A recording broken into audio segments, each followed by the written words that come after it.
Welcome to Focus on Why. I'm Amy Rowlinson, your host. Join me to explore the compelling stories, profound insights, and captivating experiences shared by my guests from all over the world. Focusing on the importance of why, these relatable, uplifting, and inspiring conversations will empower, motivate, and guide you to create your own purposeful way of life. Have a purpose, have a plan, focus on why.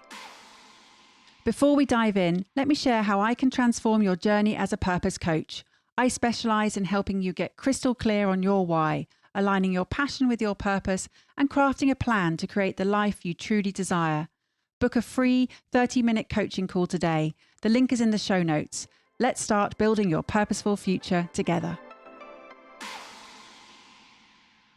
Today on Focus on Why, I am joined by Kay Korsh. Kay, hello. How are you?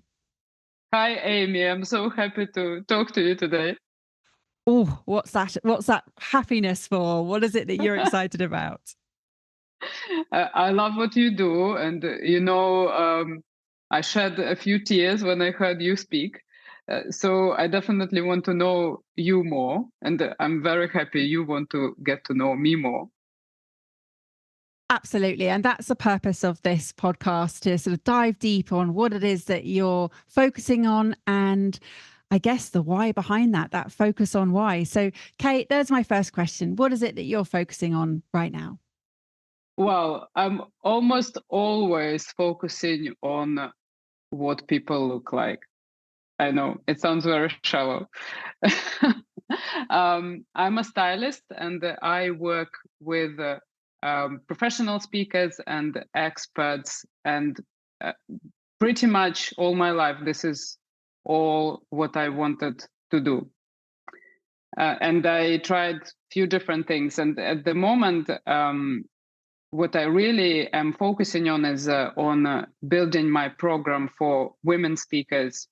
And I am absolutely thrilled with how it's going. And I find so much joy in this. And before coming on, I've been looking at the guide notes which you share for people who are going to go on the podcast. And I was thinking about what it is for me, and your main purpose of the podcast is the why people do things. And the main thing which came to my mind was joy. And it's very simple and not deep. The main reason why I do what I do is because I find it really joyful, and I've always found it really joyful. And style and fashion, that's what I've been interested in since I was little. And actually, the funny thing is that I think it's kind of the other way around for me. It's in reverse, because I first go with the feeling, with the fact that this is what I want to do, and that's it. I'm just going to do this. I don't want to do anything else. And then after that, I'm starting to find the deeper reason. Why is it good to do what I do? Why is this useful to other people? And there are probably lots of answers to this question, but that's definitely something which I've been always pondering on as I was working with people on their style. And it's interesting. You said that you focused on the feeling first, and as a result of that, it's like, what is it I would like to feel, and the joy is what came to the fore.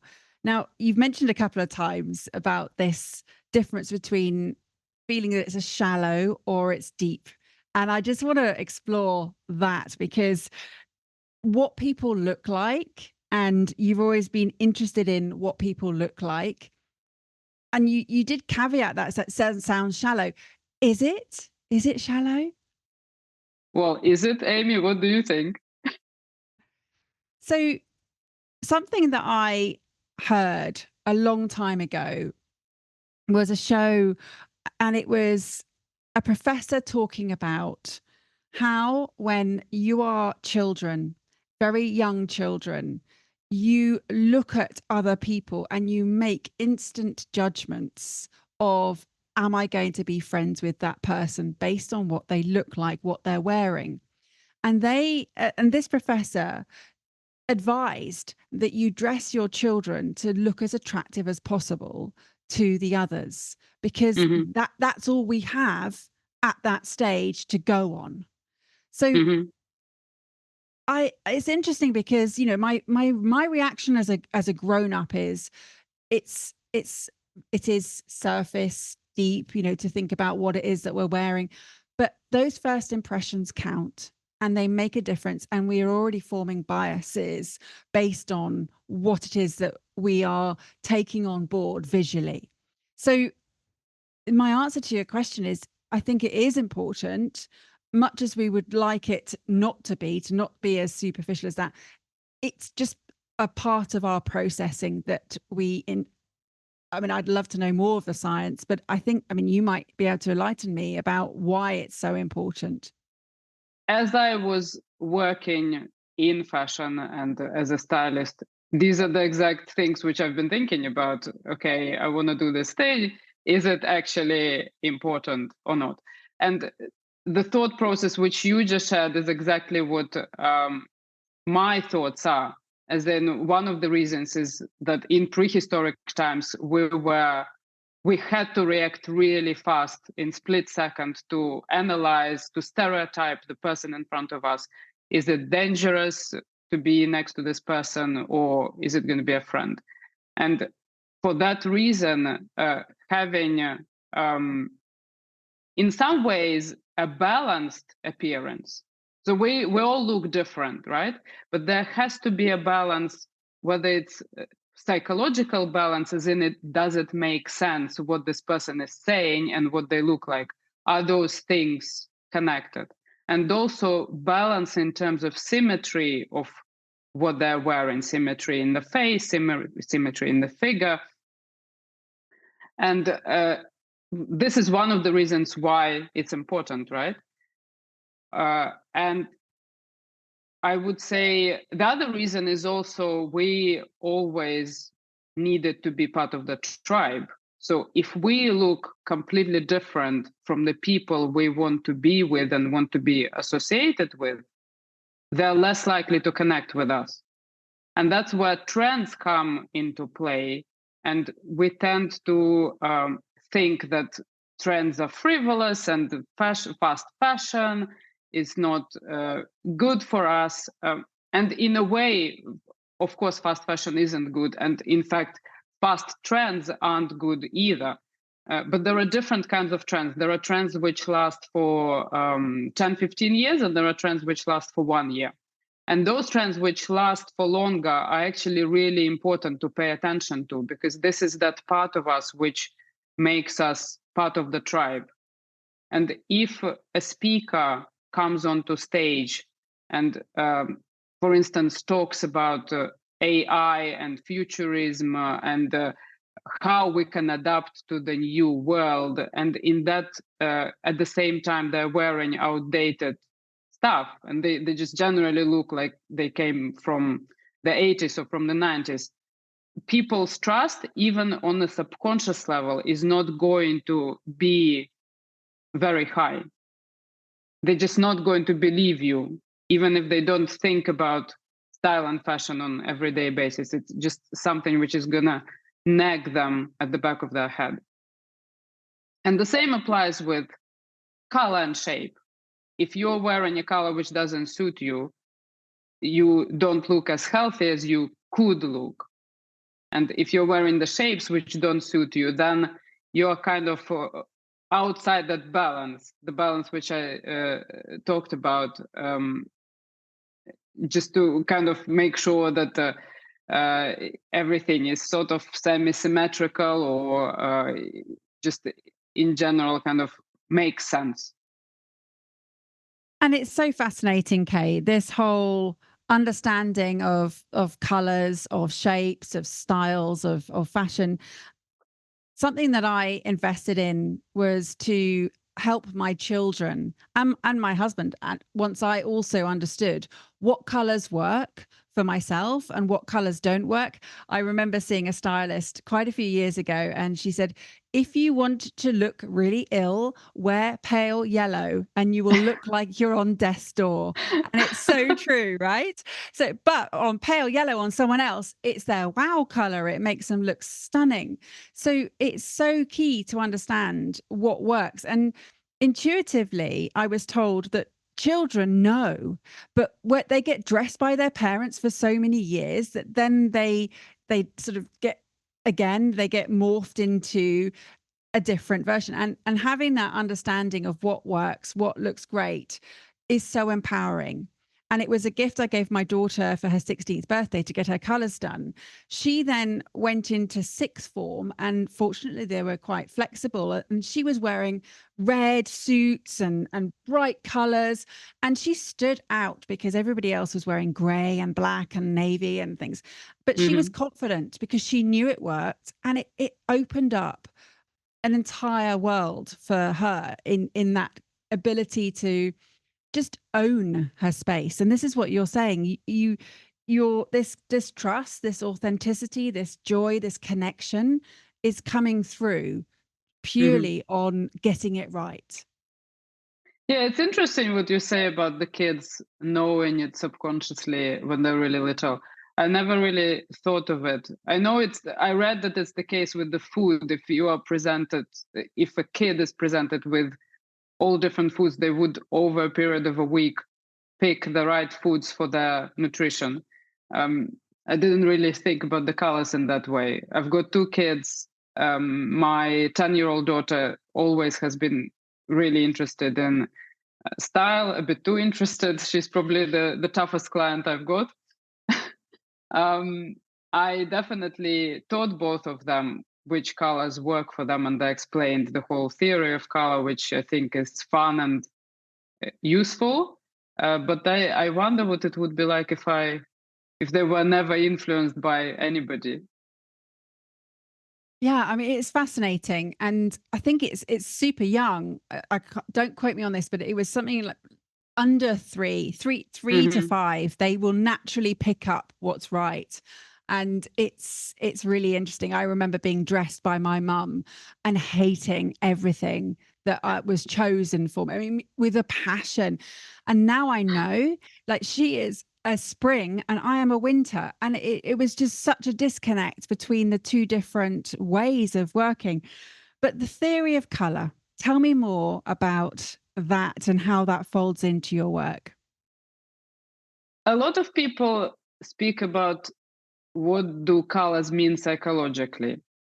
I don't tend to speak in that direction as much, because to me it's way more important what color suits your complexion, and it's very immediate reaction, as the colorist who did your colors years ago said, if you want to look ill. And it's very interesting as well that she phrased it this way rather than if you want to look good, these are the colors. She said, if you want to look ill, go do that. The colors, interestingly, the colors which suit me are not my favorite colors. So if I was to gravitate towards a color, I would pick turquoise and something bright. But these colors would not work for me at all. I work much better with muted, warm shades. And I think it really helps. So again, to me, the whole psychological aspect of the theory of color, which some people talk about, is not as strong. I think it can apply more to maybe masses, like a uniform, when they need to create a uniform for school. In fact, I had this interesting conversation recently with Linda Shaw, which I think both of us know, and she specializes in neuroscience, and we spoke about color theory, and she gave this fascinating example, which I need to investigate more, where in school the intake of students was much higher when they changed the school uniform, which is pretty incredible. So there's definitely something in it. When we're talking about the masses, when we're talking about case by case, person by person, I really still more gravitate towards what colors suit that person's complexion. Yeah, and it is so much to the individual. And as you just said, it might not be that you like necessarily these colors. You wouldn't say these are my favorite colors, but they are the ones that really do suit you. And as you said, the warm, muted colors suit you, whereas you'd prefer to have these bright, splashy, bold palette instead. Now, I want to sort of sit with that, because you can take that to another level, right? Your environment, the environment that you also have. So not just what you're wearing, but what you surround yourself with. Now, I've got a husband who's autumn, a daughter who's spring. My son is also autumn. I chose paint colors based on what suited me. And I now realize that that was probably quite a selfish decision to surround our environment as well.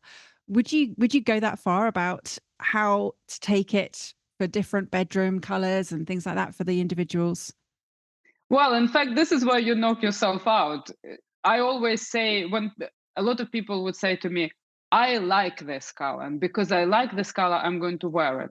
And my response is that you don't actually see yourself as much. Other people look at you, so they are going to react on you and your complexion with the colors. But if there are colors which you really like, you can use them in your interior at home and in your office, and then you can really enjoy them because you will really be able to see your surroundings.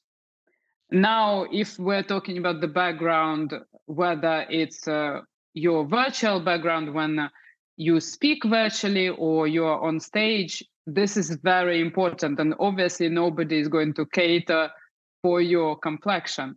But the interesting thing is that it's a completely different matter on how you combine colors together. And complementary colors, which means the colors which work well together, are not necessarily the colors which both of those colors or three or four of those colors would work on you. In fact, it's generally the opposite colors. So if you take a really bright pink, for example, it would actually work well with maybe something more muted. And it would, in fact, create a really interesting color combination. But what I would encourage you to do is to always, if you are speaking on stage, is to always check with the event organizers and maybe go on the website and search for the images of previous events and check what the background is. And then make sure that your outfit works with that background. And that's such a great tip. And that really applies to a TEDx stage where there is, in a lot of cases, an overwhelming amount of red, sometimes blue. The reason why there is a lot of blue in TEDx backgrounds is because blue works well with red. So whether it's conscious or subconscious, people play on that. There's a lot of white quite often. So I would say from the videos which you see, there's a lot of red, blue, white, those colors. But finding out about that background in advance and thinking ahead what would work best is very important, because especially videos like TEDx, and actually any of the videos, any of your keynotes which you have recordings of, this is your asset which you're going to have for years. So it's very important to pay attention to that. And I'll give you an amazing tip which will help loads of people. If you don't know how to combine colors together, Google the words color wheel.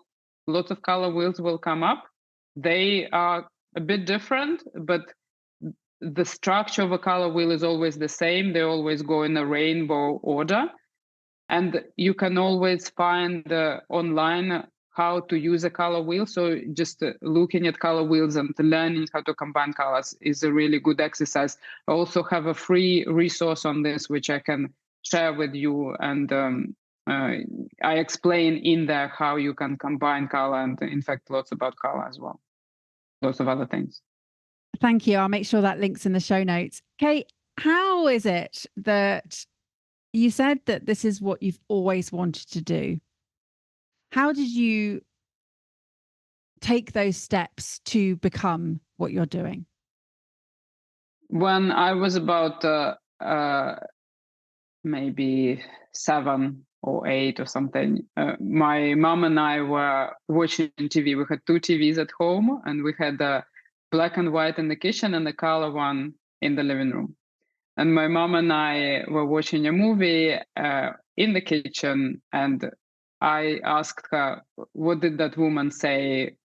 The one in the red dress?" And my mom looked at me and said, "This is a black and white TV. What are you talking about?" So we both ran into the living room and we switched the TV on, and she was wearing a red dress. I don't know why I knew that, but it's clearly something which I just tend subconsciously to think about. So I was very little when I started on this journey, and then I'm from Ukraine, and I started with working on TV first as a makeup artist and then as a stylist. I then moved into film for a little bit, and then I came to the UK and I studied fashion. And then I started working with celebrities and high-end brands and working behind the scenes on fashion editorial. And I've done that for many, many years. Loved doing that. One of the main things I learned is to pay lots of attention to detail, because these are the people which are always scrutinized by the media, and they always need to look as close to perfect as possible. And that's what I learned. And after I had kids and then COVID started, I decided to pivot, and I wanted to work with more normal people. And I decided to concentrate on professional speakers because they're also in front of other people. They also have audiences. So this was as close as my high fashion background as possible. And I really love working with speakers because all of them have different stories to share, and they're all fascinating people. Some of them are a bit crazy, but who isn't? I'm a bit crazy myself as well. And this is where I am now. And I honestly absolutely love what I do, and I could do this 24/7. I'm a bit obsessed. I love it. And just take me back to that moment when you're 7 or 8 and you're seeing the world in technicolor. Where there's darkness, you're seeing bright color. Is that a metaphor for how you actually see life? Is that the joy coming through? Um, I don't think so. I think I look at style and fashion as science. To me, it's all very scientific. So I always tend to explain to people why this is the way it is, why this doesn't work, why does this work, and not only on a kind of physical level, but also on emotional level, and your essence, and what do you want the audience to perceive, and what do you want the person in front of you to think about you. And so I wouldn't say I'm not a also, I would probably say that I'm not a very common fashion person, as in when I was in that fashion world, it wasn't very close to me emotionally. My second passion is psychology and human behavior and why we do things the way we do them. So I always wanted to combine those things together. And I think it was even though it's very clear to me that it's joy what I'm experiencing when I work with people on their style, it's not probably, I don't know. I think I just always think about why I do this and why this is good versus that. So it's more kind of like scientific, maybe like a researcher, if that makes sense. Yeah, absolutely. And this interest in human behavior and psychology and why people do things and helping them to do and speak and connect with their audience.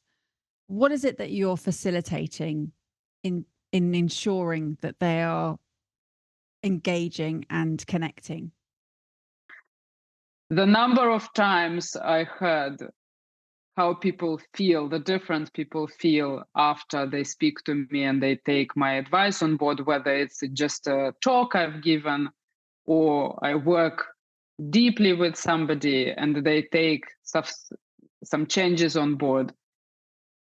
It's actually insane. I just, every time I hear it, I don't believe it myself. Like it's just so joyful to hear, and also unbelievable how something which a lot of people think that it's shallow and it's not important, how something like this can completely change how you feel about yourself. And you know, the way how you feel about yourself is going to 100% echo how your audience feels about you. So that confidence which you project then leads to more sales and more gigs and more friendships and more connection. So that's about the feeling of the person who feels that they look stunning and they look amazing and just right. And the second thing is obviously, what does the audience think about you in general? Yeah, let alone the fact that you think you look amazing. What keywords come to their mind? What train of thought do they have when they first see you before you started speaking? And this is crucially important, that the way you look is aligned with the way, with what you speak about. And that's a major part of what I talk to people about.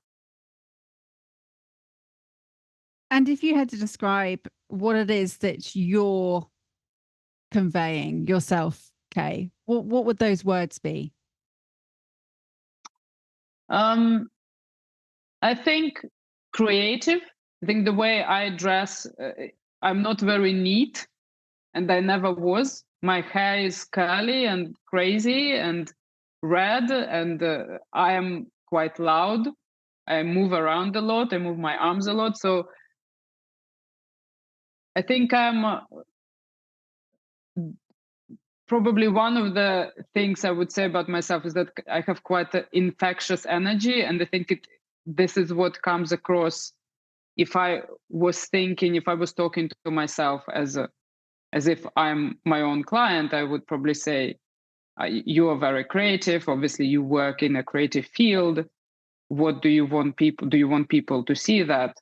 Therefore, probably don't go for something super minimal, and also obviously take into consideration your body type. So if I was now to advise listeners who are listening to this episode, when you kind of sit down and think about, okay, how do I improve on my style? What should I think about first, or what should be the order of things for me to think about to improve? I would say the first two things are the foundational: color and shape, always, and what you are comfortable with. You need to find that comfort for yourself first, because if you are not comfortable with what you wear, you won't be able to deliver your 100%. Full stop. So don't think about the audience. Think about shape, color, and your comfort zone. And then think about the audience. Think about what train of thought they are going to have. What do you want them to think about you? What are your values in your business? What's your tone of voice? Are you playful, or are you authoritative, or are you both? What is the immediate thing you want them to think about? And try to find those associations in the looks, and go and look for other examples of either other speakers or celebrities, actors, or friends or colleagues whose style you like, and try to think what it is they do that speaks to me. And Focus on why, the why being the emotional significance. You've talked about the emotional significance of the work that you're doing. How would you help people to, in what it is that they're doing, what it is that their purpose that they're conveying, how do they convey that emotional significance to the audience instantly? Through the way they dress. It's simple, isn't it? I mean, this is everything you've said today has been that. Yes, yes, it's all emotional. So you want, basically your main goal is to connect with your audience, right? So that it's the way I describe it normally is that it's one of the tools. So you're already using your other tools like your slides, your jokes, metaphors, stories, and so on. This is just another tool. Don't discard it. This is something which can help you in your speaking business. It's another tool which you can add to your toolbox and which you can use to connect with your audience. And the way to connect, how do we connect with people? Well, number one is what I said about the just following long-term trends so that they feel that you're part of that tribe. Number two is that what comes out of your mouth is aligned with what you look like. So, for example, if you are if you speak on holistic health and you come in a three-piece suit, the person who is looking at you are not going to. They're gonna pause consciously or subconsciously in their brain. There's gonna be a disconnect. They're gonna think, oh, why is this person wearing a really strict black suit, but at the same time, they talk about meditation and they talk about herbal medicine? There's something wrong there. I just don't believe this person. And this is going to stop them from listening, from hearing what you are saying. And you don't want that. You want to make it as easy as possible. Yes, these are the two things which come to mind. And you spoke a moment just there about tone of voice and values. What are your values, Kay? It's important to me to make things very easy for people and to have a deep connection. For me, connection with people is really important. I thrive on conversations, deep conversations. And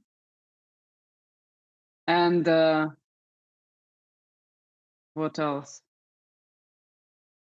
I think these are the main things which come to mind. I think you articulated them right at the beginning when you were describing that being part of the tribe. You spoke about the joy and the connection and that trust and that authenticity in aligning what it is you're wearing with what it is you're saying, with who you are being and how you are sharing what it is you're doing. And again, it's just come back to that connection and ensuring that everything you're doing, and it's been echoed all the way through, is that deepness and the shallow. It's not shallow. It's so crucial. So don't just throw on whatever and turn up. You have to think about this at a deeper level, and it really does make a difference. It's so easy just to think, oh, I'll just sling that on and that'll be fine. But that could be the make or break of how well your business goes. 100%. And I've seen it so many times. Sometimes I had this client who messaged me one day and she said there was this dream client which I really wanted to get, and I was pitched to them and they picked me over other salesy, suited, booted types because I looked authentic. I looked like myself. And that was after we worked together and we went essentially through exactly the same things which you and I just went through in terms of what are you comfortable with is the first question, along with what shapes and colors suit you. And the second question, what do you want your audience to think about? And that's it. There's a lot of speakers always, one of the points of where they are not sure about how to dress is they are not sure if they should cater for the audience, if they're speaking in front of corporate, should they wear corporate clothes? And I always say you come with your own story and you are allowed to be authentic. And in fact, you will influence more, you will be more interesting. Obviously, it's all for each individual speaker, depending on their tone of voice and where their kind of threshold is, it can go either more fun or less fun. There's different level to that. But it's way more important to be authentic rather than trying to guess and come in wearing exactly what they're wearing. And yes, I did speak about being part of the tribe, but that's not the only way how the tribe is connected, because they are not necessarily wearing the same things outside their office, right? So, but there has to be a balance. You kind of need to look at all of those points and find your meeting point, which you are happy with. Kay, this is a fascinating topic, and I can see how it's kept you in this area for so long, because everybody is different, everyone's unique, everyone brings a different challenge to the table, because you're seeing their need to deliver what it is that they're delivering. They've got their own different complexion and all of these different elements that you said. So yeah, I mean, it folds in your second passion of this psychology and human behavior and the science element to it. How could people find out more about what it is that you could do for them? I am most active on LinkedIn in terms of social media, and I would love to connect with anybody who is listening. I work with people one-to-one and in a group setting, and I have a program for women speakers, which you can find the details of.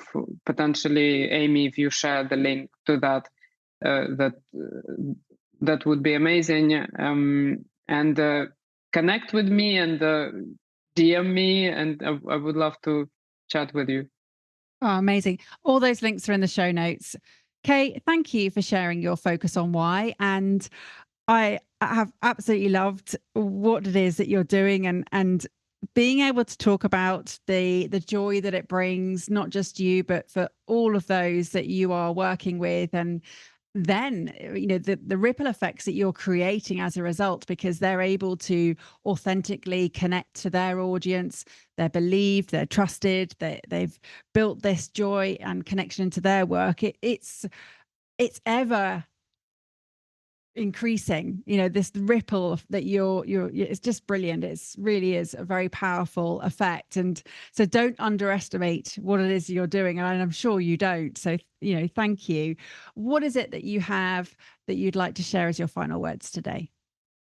Oh, I shared so many words. I think I will leave people in peace with all the words I already shared. What about one final tip? Be yourself. Don't try to be anybody else. What value have you gained from tuning into Focus on Why today? What are your reflections with actions? I'd love to hear your thoughts. Please leave a review on Apple Podcasts or via LinkedIn and share how Focus on Why has made a difference to you. Your feedback not only will inspire others, but will help them to discover how Focus on Why has created powerful ripple effects. Let's continue the conversation. Connect with me on LinkedIn, Instagram, Facebook or X, join the Focus on Why Facebook group, and sign up for my weekly newsletter, Friday Focus, to keep in touch. All the links are in the show notes. Have a purpose, have a plan, focus on why.